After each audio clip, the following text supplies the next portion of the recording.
নমস্কার বন্ধুরা, কেমন আছেন আপনারা? সবাই ভালো আছেন। আপনাদের সবাইকে লক্ষ্মীর সাধারণ গ্রামের রান্নাতে স্বাগত জানাই। আজকে আমি ঢ্যাঁড়সের এমন একটা রেসিপি তৈরি করব, শুধু এই ঢ্যাঁড়সের তরকারি দিয়েই ভাত খাওয়া যাবে। তো এখানে ঢ্যাঁড়সগুলো কেটে নিয়েছি, কেটে বেশ ভালোভাবে ধুয়ে নিয়েছি। আর এখানে মশলার মধ্যে যা যা আছে সেগুলো আমি এখানে নিয়ে নিয়েছি। আদা, রসুন, পেঁয়াজ কুচি, টমেটো কুচি, কাঁচা লঙ্কা 2 থেকে 3টা, আর শুকনো লঙ্কা 1টা। আর এখানে নিয়েছি টক দই, 1 বাটি মতো টক দই নিয়ে নিয়েছি। আর এখানে কালো জিরে নিয়েছি আমি, আর হলুদ, লবণ এগুলো তো আছে। তো এই রান্নাটা খুবই সহজেই তৈরি হয়ে যায় এবং খুবই ভালো লাগে, খুবই সুস্বাদু হয় এই রান্নাটা। তো এখানে মশলার মধ্যে যেসব মশলা বাটবো, আদা, রসুন, এখানে পেঁয়াজের মধ্যে অর্ধেক পেঁয়াজ দেবো, আর কাঁচা লঙ্কা, শুকনো লঙ্কা এগুলো বাটবো। তো এখানে আমি একটা মিক্সি জার নিয়ে নিয়েছি। তো এবারে আমি আদা, রসুন আর পেঁয়াজগুলোর মধ্যে অর্ধেক পেঁয়াজ দিয়ে দেবো, আর কাঁচা লঙ্কা, শুকনো লঙ্কাগুলো তোমরা এখানে দেখে দেবে। আমার এখানে লঙ্কাটা একটু বেশি হয়ে গেছিলো। তো এখানে আমি পেঁয়াজ, আদা, রসুন, লঙ্কা সব কিছু দিয়ে দিয়েছি। মশলাগুলো কিন্তু দেওয়া হয়ে গেছে। এবারে এতে যে অর্ধেক পেঁয়াজটা রেখেছি এগুলো কিন্তু পরে ব্যবহার হবে। আর এখানে বাকি যে মশলাটা লাগবে, বাকি যে মশলাটা লাগবে সেটা হচ্ছে কালো জিরে। তো এখানে আমি 1 চামচ মতো কালো জিরে নিয়ে নিয়েছি।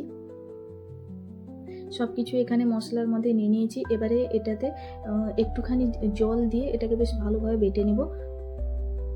তো মশলাটা কিন্তু বাটা হয়ে গেছে, দেখতেই পাচ্ছ। বেটে নিয়েছি। এবারে এই ঢ্যাঁড়সের সঙ্গে মশলাটা দিয়ে দিব। ঢ্যাঁড়সের সঙ্গে মশলাটা দিয়ে দিয়েছি। এবার এতে আমি টমেটো কুচি দেব।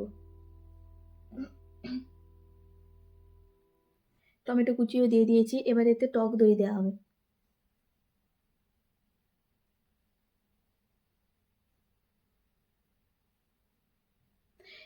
এই রেসিপিটা আমি একজন ঠাকুমার কুকিং চ্যানেল থেকে পেয়েছি। তাই এটাকে আমি ভাবলাম একবার রান্না করে খাওয়া যাক। এটা হলো আমার দ্বিতীয়বার রান্না করা। তো এখানে টক দইও দিয়ে দিয়েছি। এবার এতে আমি দিয়ে দেবো পরিমাণ মতো লবণ,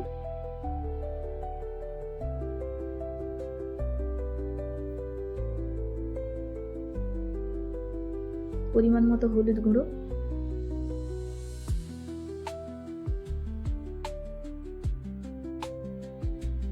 গোলমরিচ গুঁড়ো,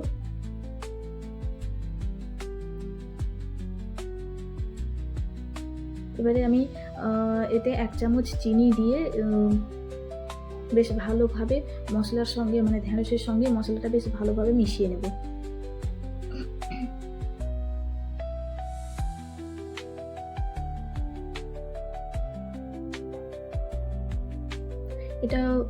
এটা সত্যি বলতে কি, একদম একদম এতটা ভালো লাগে এই রেসিপিটা, এই তরকারিটা বলাই যায় না। শুধু এইটা দিয়েই ভাত খাওয়া যাবে, ভাত খাওয়া হবে।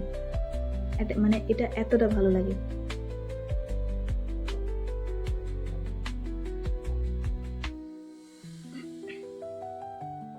তো যারা ঢ্যাঁড়স খেতে পছন্দ করো না, তো একদিন এইভাবে এই রেসিপিটা তৈরি করে দেখো, দেখবে এইটা দিয়েই তোমরা ভাত খাবে। তো গুলিয়ে নিয়েছি। এবার এটাকে ঢাকনা দিয়ে রেখে দিলাম। এবার এই যে দেখো বন্ধুরা, আমি ওভেনের উপর কড়াটা বসিয়ে নিয়েছি। আর দই মাখা ঢ্যাঁড়সটা কিন্তু অনেকক্ষণ ঢাকিয়ে রেখেছিলাম।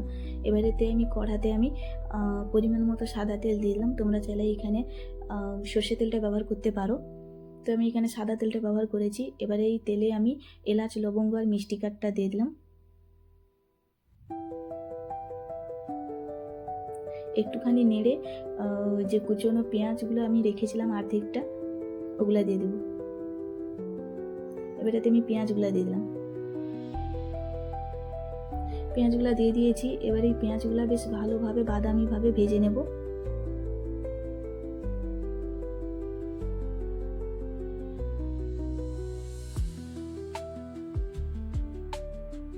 দেখতেই পাচ্ছ পেঁয়াজগুলো কিন্তু আমি বেশ ভালোভাবে ভেজে নিয়েছি।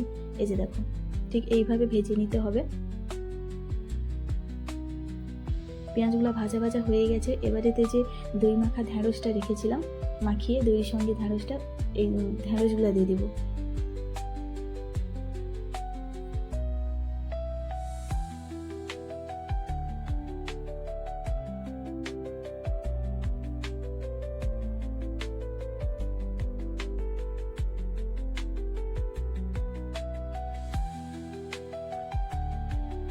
তো এখানে মশলা মাখা ঢ্যাঁড়সগুলোকে আমি এখানে দিয়ে দিয়েছি। তো এবারে এই ঢ্যাঁড়সগুলোকে নেড়ে চেড়ে ঢাকনা দিয়ে বেশ ভালোভাবে হালকা আঁচে সেদ্ধ করে নেব।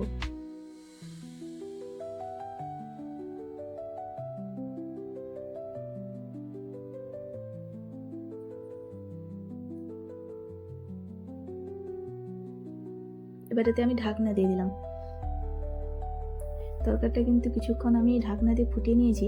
এবারে ঢাকনাটা খুলে আমি দেখব যে তরকারিটা কত দূর হয়েছে। দেখতেই পাচ্ছ ঢ্যাঁড়সগুলো কিন্তু অনেকটা মানে প্রায় সেদ্ধ হয়ে গেছে।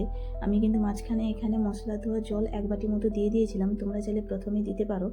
তো এখানে আমি নেড়ে নিচ্ছি, দেখতেই পাচ্ছ।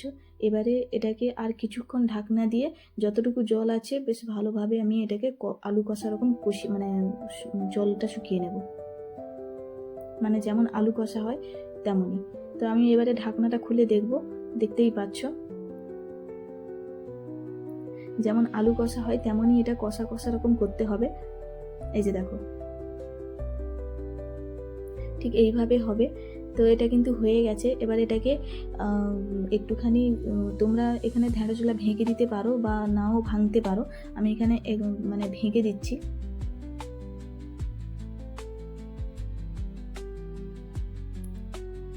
এবার এটাকে নামিয়ে নেব আমি।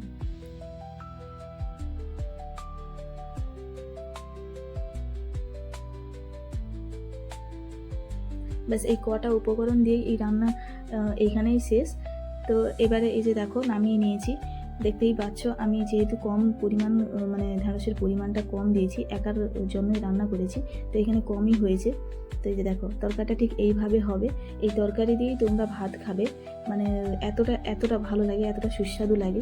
তো কেমন হয়েছে অবশ্যই কমেন্টে জানাবে। তো ভালো লেগে থাকলে লাইক, কমেন্ট, শেয়ার এবং সাবস্ক্রাইব অবশ্যই করে দেবেন এবং ঘরে অবশ্যই এটা রান্না করে খাবেন, দেখবেন খুবই খুবই ভালো লাগে এটা খেতে। ভালো থাকবেন, সুখে থাকবেন, অসংখ্য ধন্যবাদ।